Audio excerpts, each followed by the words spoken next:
எல்லாருக்கும் வணக்கம். நான் Hima Subramanian. Welcome to home cooking Tamil. பசங்க ஸ்கூலுக்கு கொஞ்சம் வித்தியாசமா டிஃப்ரெண்டான லஞ்சஸ் எல்லாம் எதிர்பார்ப்பாங்க. இன்னைக்கு நம்ம 4 வித்தியாசமான kids special lunch box recipes தான் பார்க்க போறோம். ஸோ வாங்க இந்த ரெசிபிஸ் எல்லாம் எப்படி செய்யறதுன்னு பார்க்கலாம்.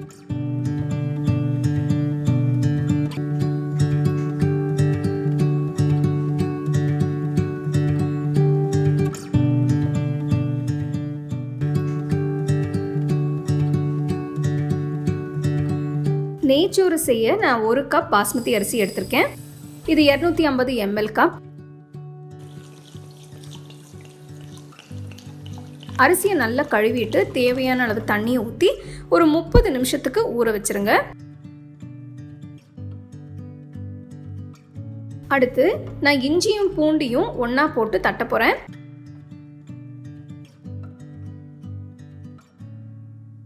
ரொம்ப விழுதா தட்ட வேண்டாம், இந்த அளவு தட்டினா போதும். நெய்ச்சோரை நான் ப்ரெஷர் குக்கர்ல தான் செய்ய போறேன்.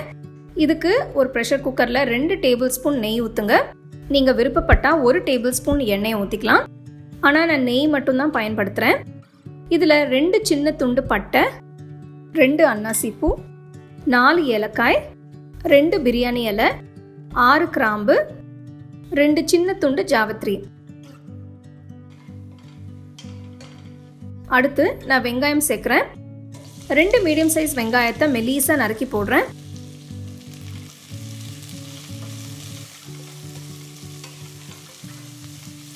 ரெண்டு பச்சை மிளகாய் நீல வாக்குல நறுக்கி போடுங்க.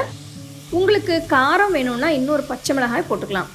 ஆனா நெய்ச்சோறு ரொம்ப காரமா இல்லாம இருந்தா நல்லா இருக்கும். வெங்காயம் பாதி வதங்கினதும் இப்போ இதுல தட்டின இஞ்சி பூண்டை போடுங்க. இஞ்சி பூண்டு இந்த மாதிரி தட்டி சேர்க்கும் போது நல்ல ஃப்ளேவர் கொடுக்கும். ஸோ இஞ்சி பூண்டு கொஞ்சம் வதங்கினதும் இதில் 1 டீஸ்பூன் உப்பு போட்டுக்கோங்க.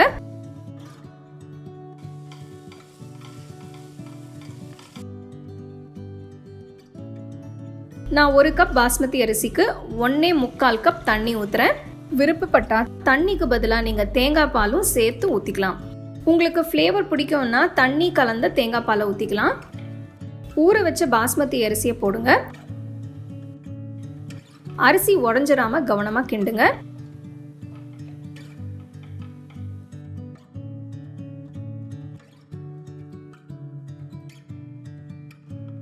குக்கரை மூடுறதுக்கு முன்னாடி நான் இன்னொரு டீஸ்பூன் நெய் ஊத்துறேன்.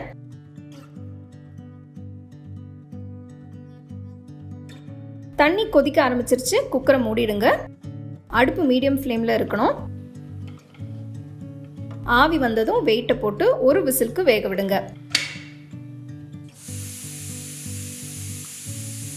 இப்போ விசில் வந்துருச்சு. அடுப்பை ஆஃப் பண்ணிட்டு ப்ரெஷர் போற வரைக்கும் அப்படியே வச்சிருங்க. நெய்ச்சோறு மேல கார்னிஷ் பண்ண கொஞ்சம் முந்திரி பருப்பு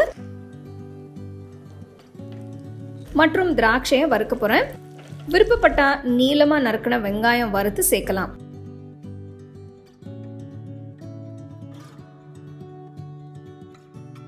வாவ், பார்க்கும் போதே ரொம்ப பிரமாதமா இருக்கு. சாதம் பர்ஃபெக்டா வந்திருக்கு பாருங்க. நல்ல வாசனையும் வருது. வறுத்த முந்திரி திராட்சையை இது மேல போடுங்க. நெய்ச்சோறு அதாவது கீ ரைஸ் இப்போ தயார். சூடா பரிமாறுங்க.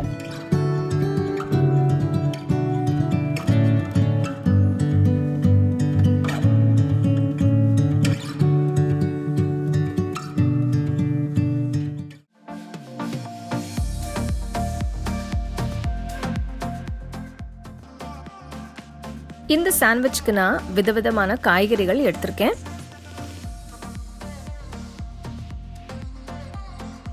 அகல போல்ல முதல்ல பொடியா நறுக்கின பச்சை குடமிளகாய் போடுறேன்.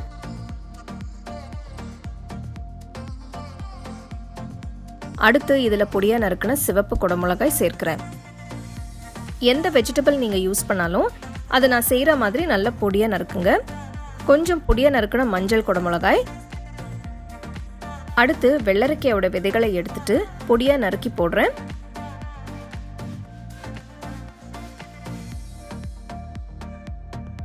ஒரு சின்ன கேரட் திருவினது,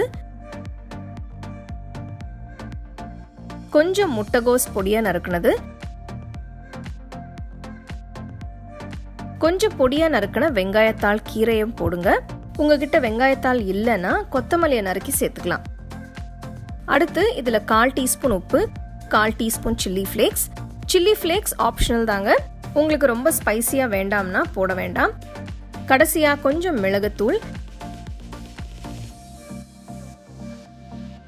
இதோட நான் 2 டேபிள் ஸ்பூன் அளவு மேயோனைஸ் போட்டு மிக்ஸ் பண்ணுறேன். தேவைப்பட்டா இன்னொரு டேபிள் ஸ்பூன் அப்புறம் போட்டுக்கலாம். நீங்கள் எவ்வளோ காய் யூஸ் பண்ணுறீங்களோ அதுக்கு தேவையான அளவு மேயோனைஸ் போட்டுக்கோங்க. இந்த ஃபில்லிங் கொஞ்சம் க்ரீமியாக இருந்தால் தான் நல்லாயிருக்கும், அதனால நான் இன்னும் கொஞ்சம் மேயோனைஸ் சேர்க்குறேன்.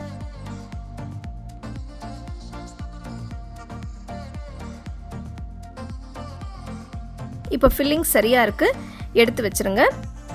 நான் உங்களுக்காக 2 விதமாக இந்த சாண்ட்விட்சை செஞ்சு காட்ட போகிறேன். முதலாவது பிளெயின் சாண்ட்விச். இதுக்கு 2 சாண்ட்விச் பிரெட் எடுத்துக்கோங்க. இதோட ஓரத்தை கட் பண்ணி எடுத்துருங்க. நீங்கள் எட்ஜஸை கட் பண்ணாமலும் இதை செய்யலாம்.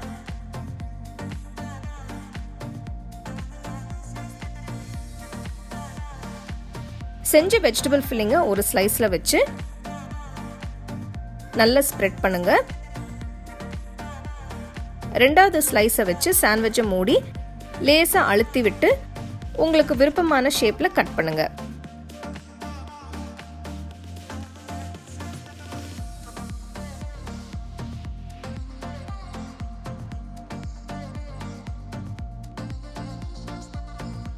Plain veg Mayo sandwich ready.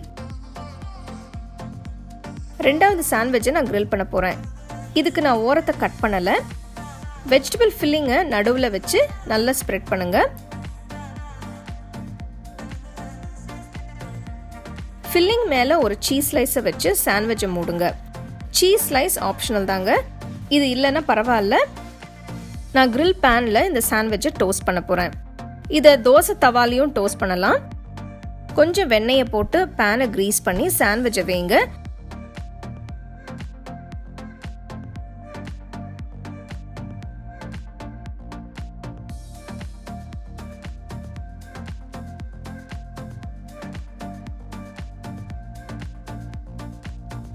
Sandwich மேலே இன்னும் கொஞ்சம் வெண்ணெயை தடவி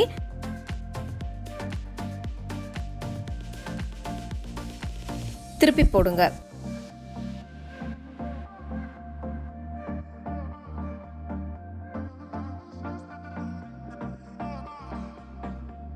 கிரில்ட் வெஜ் மேயோ சாண்ட்விச் இப்போ ரெடி. பேன்ல இருந்து எடுத்துட்டு உங்களுக்கு விருப்பமான ஷேப்ல கட் பண்ணுங்க.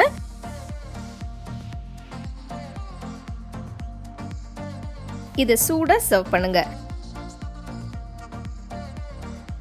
2 விதமான வெஜ் மேயோ சாண்ட்விச் பார்க்கவே சூப்பரா அட்டகாசமா இருக்கு இல்லையா? கண்டிப்பா ட்ரை பண்ணி பாருங்க.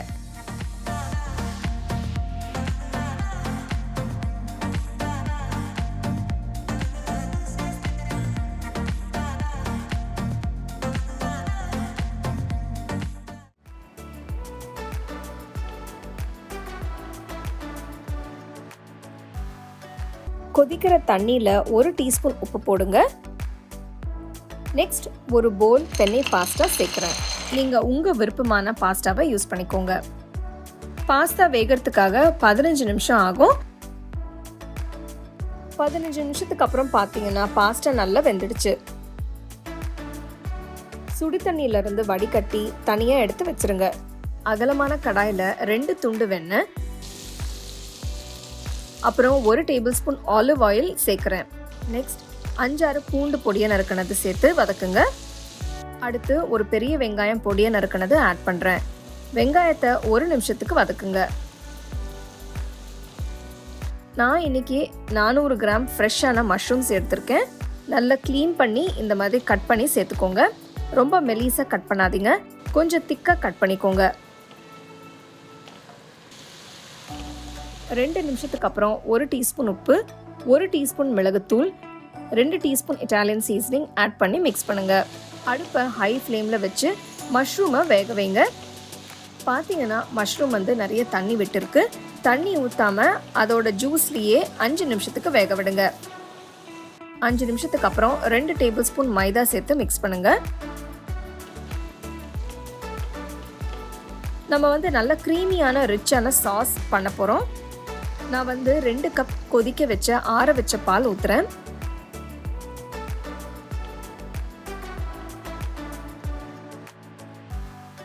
சாஸை இன்னும் கொஞ்சம் க்ரீமி ஆக்கிறதுக்கு நான் 2 ஸ்லைஸ் சீஸ் ஆட் பண்ணுறேன். ஜென்ரலாக க்ரீமி பாஸ்தா பண்ணுறதுக்கு பார்மசான் சீஸ் ஆட் பண்ணுவோம். அது உங்களுக்கு கிடைக்கலன்னா நீங்கள் இந்த மாதிரி சீஸ் ஸ்லைசஸை யூஸ் பண்ணிக்கலாம். மஷ்ரூம் சாஸ் ரெடி ஆனதும் இதில் வேக வச்ச பாஸ்தாவை சேர்த்து மிக்ஸ் பண்ணுங்க. பார்த்தீங்கன்னா பாஸ்தா நல்ல சூப்பராக க்ரீமியான மஷ்ரூம் சாஸில் கோட் ஆயிருக்கு. இது ரொம்ப ஈஸியாக செய்யக்கூடிய ஒரு பாஸ்தா ரெசிபி. கண்டிப்பாக உங்கள் ஃபேமிலி மெம்பர்ஸ் என்ஜாய் பண்ணுவாங்க. சர்வ் பண்ணுறதுக்கு முன்னாடி மேலே சீஸ் துருவி சேர்த்து நல்லா சூடாக சர்வ் பண்ணுங்க. ஸோ அடுத்த வாட்டி மஷ்ரூம்ஸ் வாங்கிட்டு வரும்போது கண்டிப்பாக இந்த ரெசிபி நீங்கள் ட்ரை பண்ணி ருசிச்சு சாப்பிடுங்க.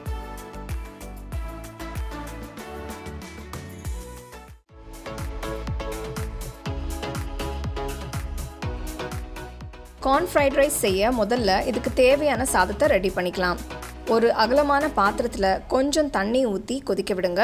தண்ணி நல்லா கொதிக்க ஆரம்பித்ததும் 1 டீஸ்பூன் உப்பு சேருங்க. 1 டீஸ்பூன் எண்ணெயும் ஊற்றிக்கலாம். அடுத்து 30 நிமிஷம் ஊற வச்ச 1 கப் பாஸ்மதி அரிசியை சேர்த்துக்கலாம். சாதம் நல்லா வேகிற வரைக்கும் குக் பண்ணுங்க.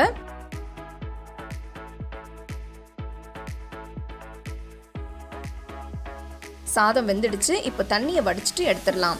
நான் இப்போ ஃப்ரெஷ்ஷாக சாதம் வடித்து இந்த டிஷ் பண்ணுறேன். உங்ககிட்ட நைட் வடித்த சாதம் இருந்தால் அதை யூஸ் பண்ணி கூட நீங்கள் இந்த டிஷ்ஷை செய்யலாம். சாதத்தை வடிச்சாச்சு, நல்லா ஆறட்டும். அதுக்குள்ளே ஃப்ரைட் ரைஸ்க்கு தேவையானது எல்லாம் ரெடி பண்ணி வச்சுக்கலாம். நான் இங்கே கொஞ்சம் வேக வச்ச கார்ன், ஸ்ப்ரிங் ஆனியன் க்ரீன்ஸ், பச்சை குடமிளகாய், சிவப்பு குடமிளகாய், ஸ்ப்ரிங் ஆனியன் ஒயிட்ஸ், நறுக்கின வெங்காயம், பூண்டு எல்லாம் எடுத்து வச்சுருக்கேன். ஒரு அகலமான கடாயில் 3 டேபிள் ஸ்பூன் எண்ணெயை சேர்த்து எண்ணெய் சூடானதும் நறுக்கின 1 டேபிள் ஸ்பூன் பூண்டு சேர்த்து வதக்குங்க.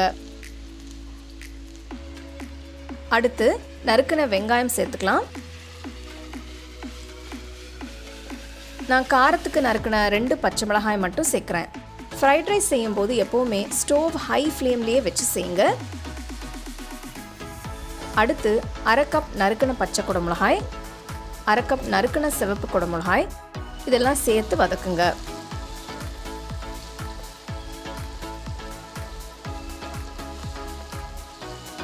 இப்போ 1 போல் வேக வச்ச கார்ன் சேர்த்து கலந்து விடுங்க.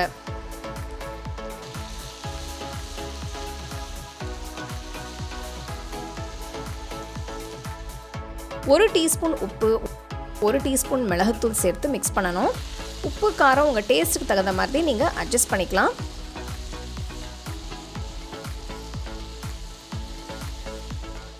இப்போது 2 teaspoon soya sauce, 2 teaspoon vinegar இதெல்லாம் சேர்த்து நல்லா மிக்ஸ் பண்ணுங்கள்.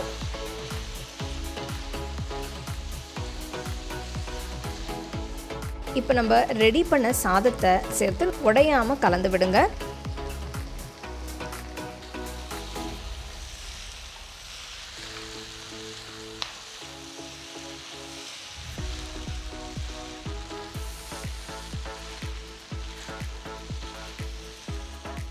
கடைசியாக கொஞ்சம் வெங்காயத்தாள் சேர்த்து மிக்ஸ் பண்ணிடலாம். இந்த ஸ்டேஜில் டேஸ்ட் பார்த்து தேவைப்பட்டால் உப்பு காரம் சேர்த்துக்கலாம்.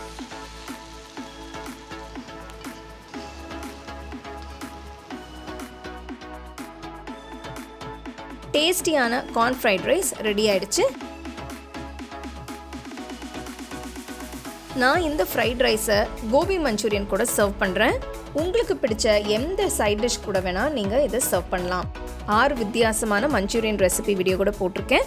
ஸோ நீங்கள் உங்களுக்கு சைட் டிஷ் இந்த மாதிரி ஏதாவது செய்யணுன்னா அந்த வீடியோ பார்த்து கூட நீங்கள் செய்யலாம். ரொம்ப சிம்பிள் இன்க்ரீடியன்ஸோட இந்த ஃப்ரைட் ரைஸ் ஈஸியாக நம்ம செஞ்சுட்டோம். கண்டிப்பாக ட்ரை பண்ணி எப்படி இருந்ததுன்னு எனக்கு சொல்லுங்கள். 4 வித்தியாசமான லஞ்ச் பாக்ஸ் ரெசிபிஸ் பார்த்தீங்க. ஸோ இனிமேல் காலையில் டென்ஷன் இல்லாமல் டெய்லி ஒன்று இந்த மாதிரி செஞ்சு அனுப்பி விட்டிங்கன்னா நல்ல சந்தோஷமாக ஜாலியாக சாப்பிடுவாங்க. கண்டிப்பாக ட்ரை பண்ணி எப்படி இருந்ததுன்னு எனக்கு சொல்லுங்கள். உங்களுக்கு இந்த ரெசிபி பிடிச்சிருந்தா லைக் பண்ணி ஷேர் பண்ணி ஹோம் குக்கிங் தமிழ் சேனலுக்கு சப்ஸ்கிரைப் பண்ணுங்கள். மறக்காமல் பெல் ஐக்கானை கிளிக் பண்ணுங்கள். The second edition of our home cooking book is now available on our website 21frames.in. I'll give you the link in the description. You can go and check it out. The book is currently available only in India for now, so you can place your orders on 21frames.in.